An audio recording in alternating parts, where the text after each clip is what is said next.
우리는 종종 이제 뉴스에서 아주 위급하고 또 큰 어려움을 당한 자를 보면서도 이 주변에 있는 사람들이 다 외면해서 아주 비극적인 불상사가 일어난다는 그런 소식을 들을 때가 있습니다. 많은 사람들이 괜히 끼어들었다가 이 보복을 당하거나 이리저리 불려다니면서 귀찮은 꼴을 당하기 싫어서 모른 척하기 때문에 이런 일들이 벌어지는 겁니다.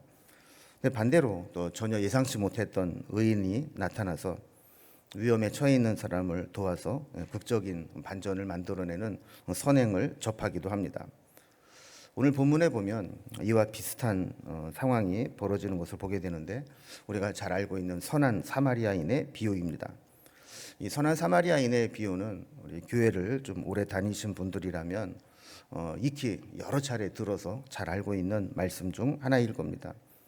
다시지만 줄거리를 좀 대강 정리를 해보면 이렇습니다. 30절에 보면 어떤 사람이 예루살렘에서 여리고 쪽으로 내려가다가 강도를 만나게 됩니다. 강도는 그 사람의 가진 모든 것을 빼앗고 심지어 옷까지 벗겨갔습니다. 혹시 뒤탈이 날까봐 그랬는지 그 사람을 거의 죽다시피 할 정도로 때리고 버려두고 가버렸습니다. 누군가 도와주지 않으면 죽을 지경입니다. 31절에 보면 다행히도 지나가다가 그를 발견한 자가 있습니다. 한 제사장이라고 소개를 하고 있는데, 그도 이 강도 만난 자가 갔던 똑같은 길로 지나가다가 이 강도 만난 자를 발견하게 됩니다. 그런데 보고는 피하여 지나갔다고 했습니다. 만약에 이 몰래카메라로 이 장면을 이렇게 찍어서 보게 된다면 많은 사람들이 아마 한탄을 하게 될 겁니다. 야, 어떻게 제사장이 저렇게 위급한 상황을 보고도 못 본 척하고 피해갈 수 있나 하는 거죠. 32절에 보면 그 후에 또 한 사람이 그 길로 지나가다가 강도 만난 사람을 발견합니다. 그는 레위인인데 그 역시 강도 만난 자를 보고 피하여 지나가 버리고 말았습니다. 그런데 죽으란 법은 없는 모양입니다. 33절에 보면 어떤 사마리아인이 여행을 하는 중에 그곳을 지나가다가 보고 이 강도 만난 자를 불쌍히 여기는 마음을 갖게 됩니다. 그리고 그를 살리기 위해서 할 수 있는 모든 일들을 다 하게 됩니다.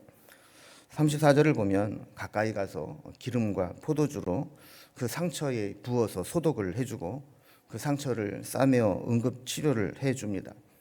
그리고 장거리 여행을 했는지 짐승을 데리고 왔는데 자기 짐승에 이 강도 만난 자를 태워서 주막으로 데리고 가서 열심히 돌보주고 간호하며 그를 치료해 줍니다. 35절에 보면 이튿날이 되어서 그 여관을 떠나면서 이 주막 주인에게 2데나리온을 더 주면서 돌아올 때까지 이 사람을 잘 돌봐주기를 부탁합니다. 만약에 비용이 더 들게 되면 자기가 돌아올 때 반드시 갚을 것이라는 약속을 하면서 말이죠. 자, 이 이야기가 한번 들으면 우리의 기억 속에 선명하게 각인되는 이유는 자비하지 못한 종교인과 자비를 행한 이 사마리아인의 극명한 상반성 때문입니다.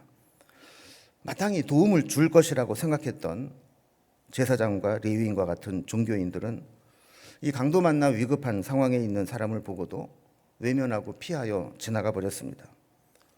그리고 당시에 유대인들에게 멸시를 당하고 유대인들이 상종하지 않았던 사마리아 사람은 오히려 그 사람을 불쌍히 여겨서 그의 시간과 비용을 다 지불하며 그 사람을 살리도록 최선을 다하는 모습이 비교되기 때문입니다.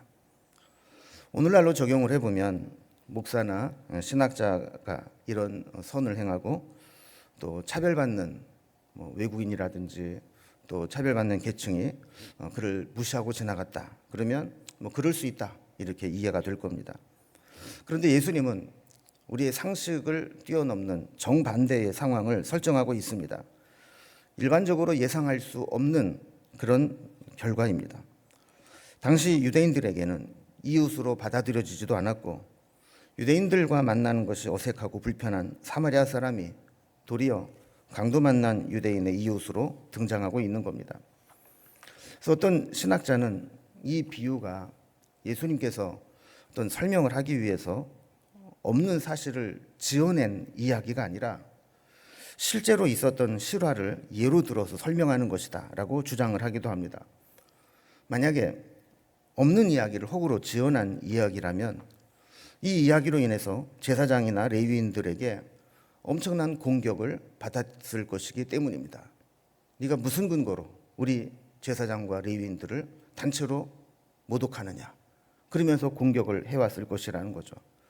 그런데 그런 일이 일어나지 않았고 그럼에도 불구하고 이런 이야기를 하셨다는 이야기는 아마도 지어낸 이야기가 아니라 그와 비슷한 사건이 실제로 일어났다고 보는 것이죠. 선한 사마리아인의 비유는 일반적으로 사랑과 자비를 실천하는 것이 중요하다라고 강조하는 말씀으로 해석되어 옵니다. 37절 마지막 부분에 보면 가서 너도 이와 같이 하라 하신 것을 보면 이 사랑과 자비의 실천에 중점을 두고 해석하는 것이 선한 사마리아인의 비유의 중요한 점입니다.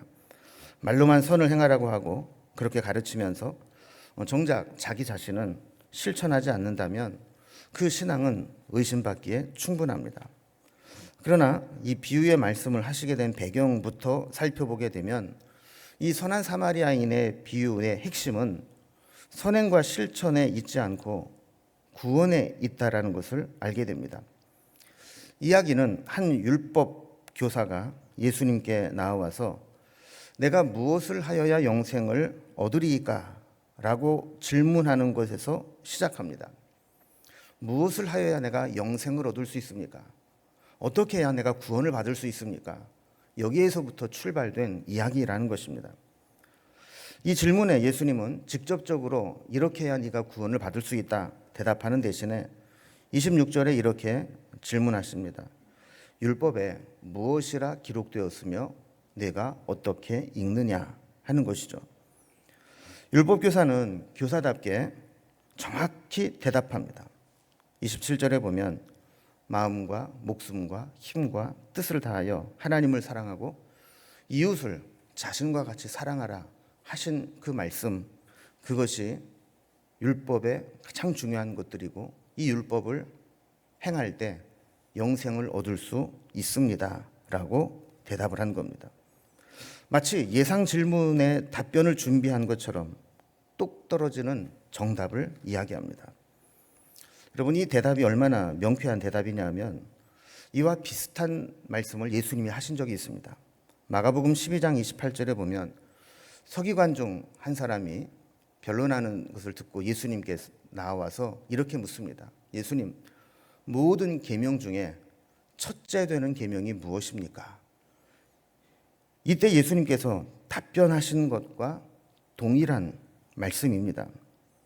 특히 이 대답은 어떤 구약성경 어떤 한 구절을 인용한 것이 아니라 신명기 6장 5절과 레위기 19장 18절의 말씀을 하나로 묶어서 답변한 것입니다.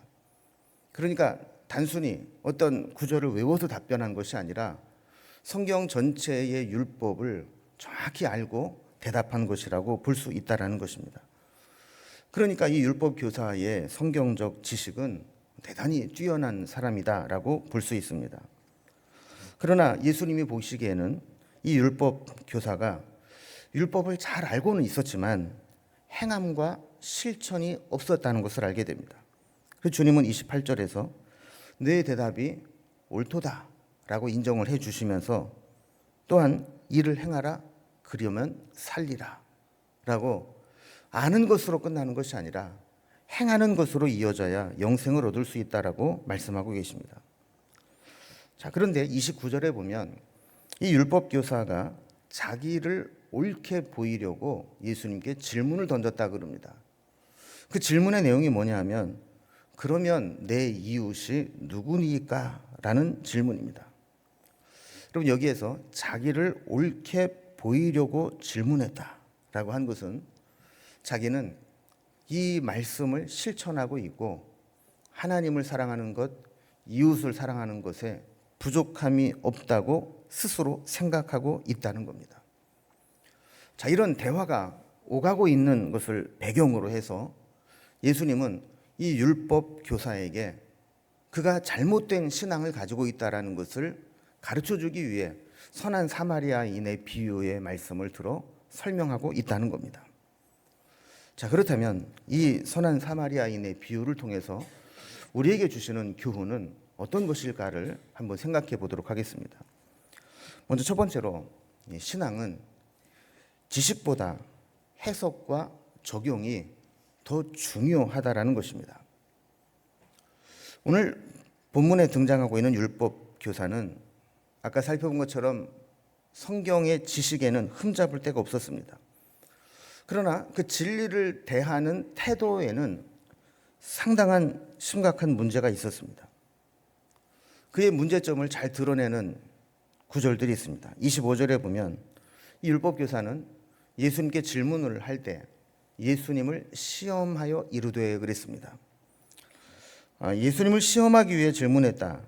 곤경에 처하게 하도록, 올바른 대답을 하지 못하도록 악의적인 의도를 가지고 질문을 했다는 겁니다. 또 29절에서도 자기를 옳게 보이려고 예수님께 여짜오되라고 했습니다. 뭔가 겸손한 마음으로 잘 모르기 때문에 가르쳐 주십시오라고 질문한 것이 아니라 자기의 의로움을 드러내기 위해서 질문을 하고 답변을 들으면 내가 그렇게 하고 있다라고 자기의 의를 드러내기 위해서 질문을 했다라는 겁니다.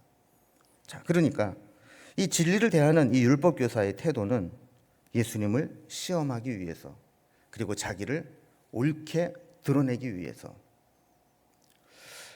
여러분, 진리를 대하는 태도도 불손할 뿐만 아니라 사실 사람들과의 관계에서의 대화도 이런 식으로 대화를 하면 대화가 단절되고 맙니다.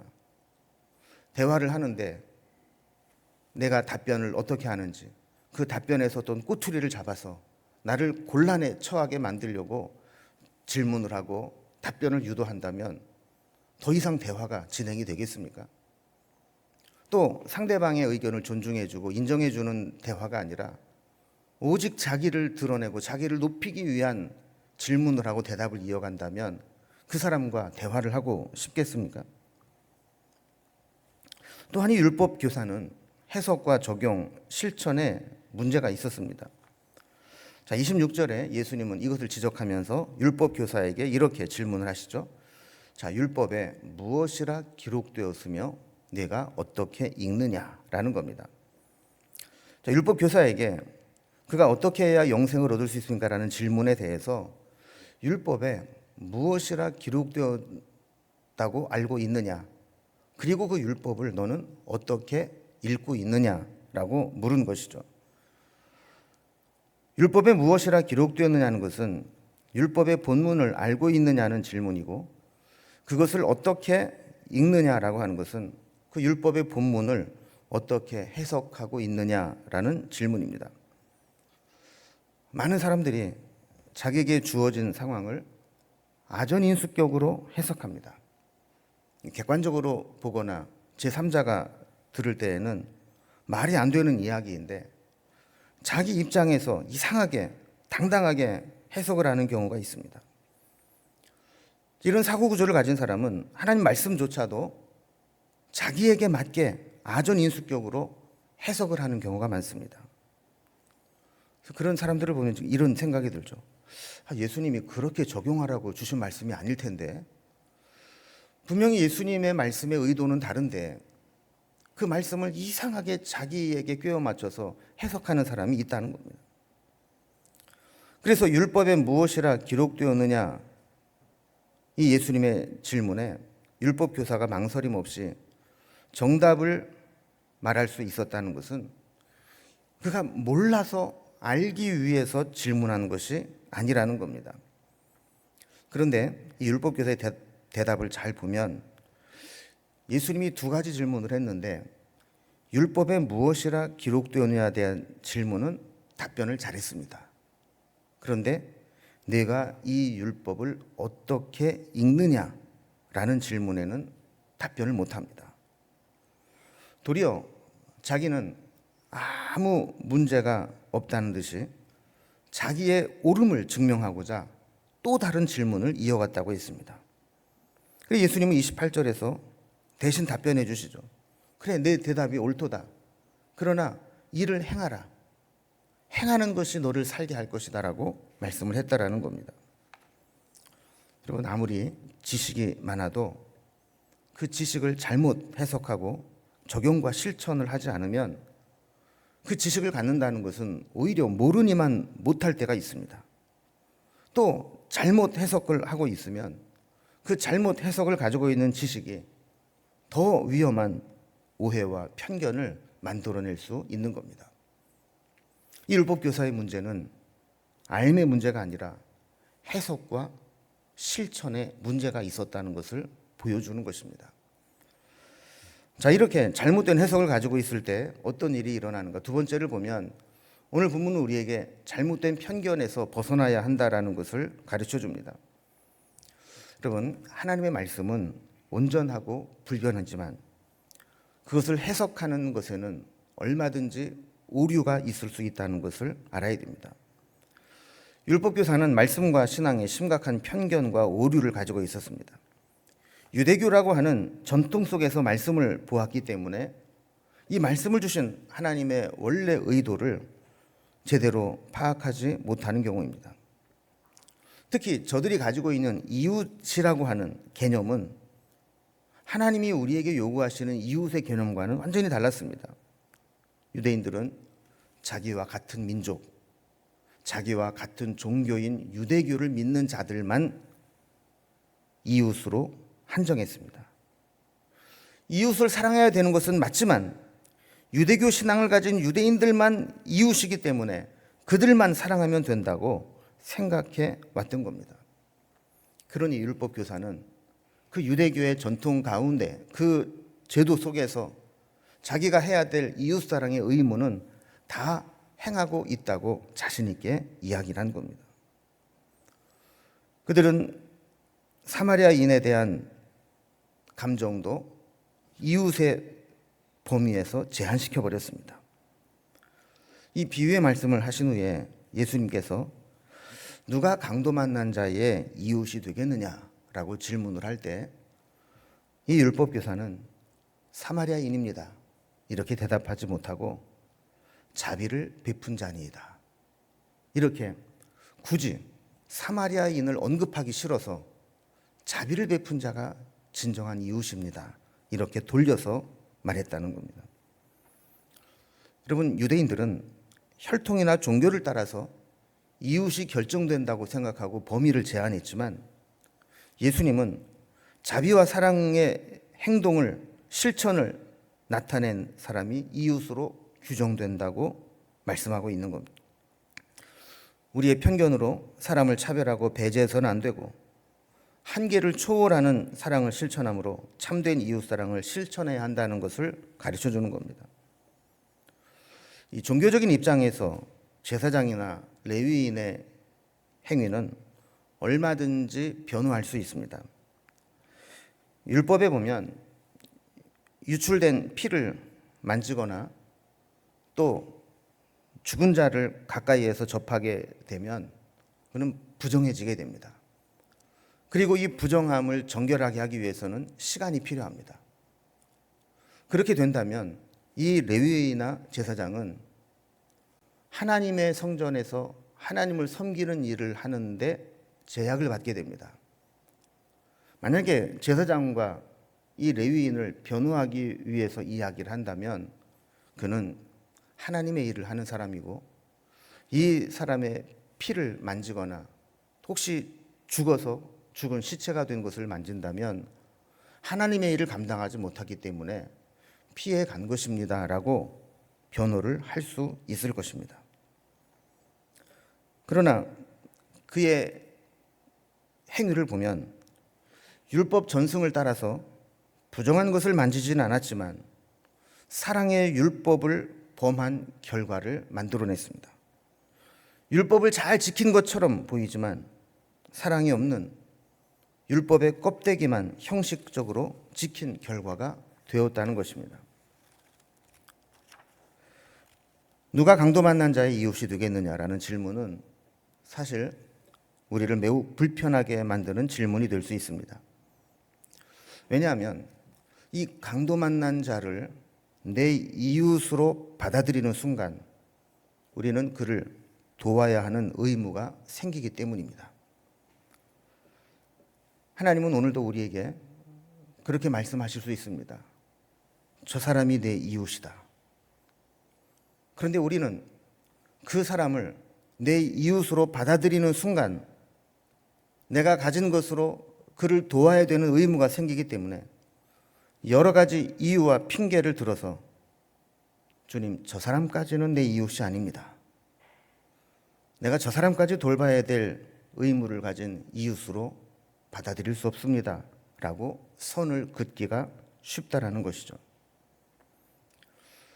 저는 우리의 믿음이 성장하는 만큼 우리가 이웃이라고 여기는 범위가 넓어져야 된다라고 생각을 합니다. 성숙하지 못한 신앙을 가진 사람은 이웃의 범위가 기껏해야 내 가족, 내 주변의 친한 지인들 여기 한정됩니다. 그러나 믿음이 성숙해져 간다면 내가 도와야 될 의무를 가지고 있는 이 이웃의 범위가 점점 넓어져야 한다는 겁니다. 그래서 이웃의 개념은 내 옆에 얼마나 가까이 있느냐, 이 물리적인 거리가 가까우냐가 아니라 얼마나 내가 도와야 하는 의무감이 있느냐로 규정되기 때문입니다. 아무리 물리적인 거리가 가까이 있어도 자비를 베풀지 않는다면 그는 이웃이 아니고 이웃을 내 자신과 같이 사랑하라는 율법을 지킨 것이 아닙니다. 내가 가까이 다가가야 될 이웃, 내 것을 나누고 도와야 할 이웃, 한계를 초월해서 사랑을 실천해야 될 이웃, 이러한 이웃의 한계가 넓어질수록 믿음은 성숙해져 가고 성장한다고 볼 수 있는 것입니다. 이렇게 우리는 내가 가지고 있는 한계를 뛰어넘어 잘못된 편견을 벗어버릴 필요가 있다는 것을 두 번째로 우리에게 보여주고 있습니다. 이제 정말 중요한 세 번째 결론입니다. 이 선한 사마리아인의 비유가 우리에게 주시는 교훈은 이 선한 사마리아인이 예수님의 예표라는 것입니다. 아까 제가 서론 부분에서 이 선한 사마리아인 비유의 핵심은 자비와 사랑의 실천이 아니라 구원의 문제에 있다라는 말씀을 드린 적이 있습니다.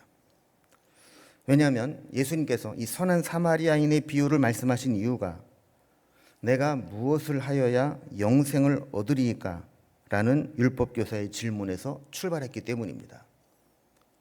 이 선한 사마리아인의 비유는 단순히 선을 행하라, 이웃에게 자비와 사랑을 실천해라, 이 교훈을 뛰어넘어 그 배후에 우리가 어떻게 해야 영생을 얻을 수 있는지, 어떻게 해야 구원을 받을 수 있는지 이 질문에서 출발한 이야기라는 겁니다. 그 선한 사마리아인의 비유를 통해서 그 선한 사마리아인이 누구라고 보느냐에 따라서 이 비유를 해석하는 것이 완전히 달라지게 됩니다. 만약에 선한 사마리아인이 자비와 사랑의 실천의 교훈을 주고 있다고 본다면 우리는 선한 사마리아인이 되어야 한다는 관점으로 이 비유를 접근하게 됩니다. 그래, 우리 주변에도 강도만한 자가 있을 텐데 내가 선한 사마리아인이 되어서 그를 어떻게 도와야 될까? 이것이 이 비유의 핵심처럼 보인다는 겁니다.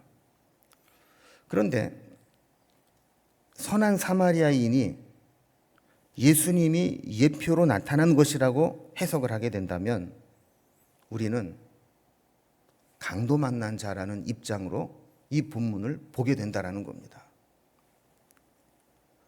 우리가 선한 사마리아인이라고 보면 우리는 어떻게 사랑을 실천해야 될 것인가에 관심을 갖게 됩니다. 그리고 이웃을 어떻게 사랑할까에 관심을 갖게 됩니다. 그러나 예수님이 선한 사마리아인이시고 우리가 강도 만난 자라고 한다면 우리가 할 수 있는 일은 아무것도 없습니다. 우리를 살리는 유일한 방법은 주님께서 우리를 발견해 주시고 우리를 찾아오셔서 우리를 돌보시고 고치시고 구원해 주시는 은혜가 필요할 뿐입니다.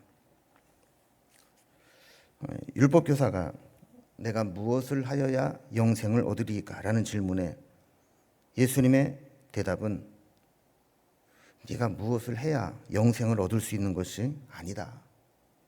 너는 강도 만난 자와 같다.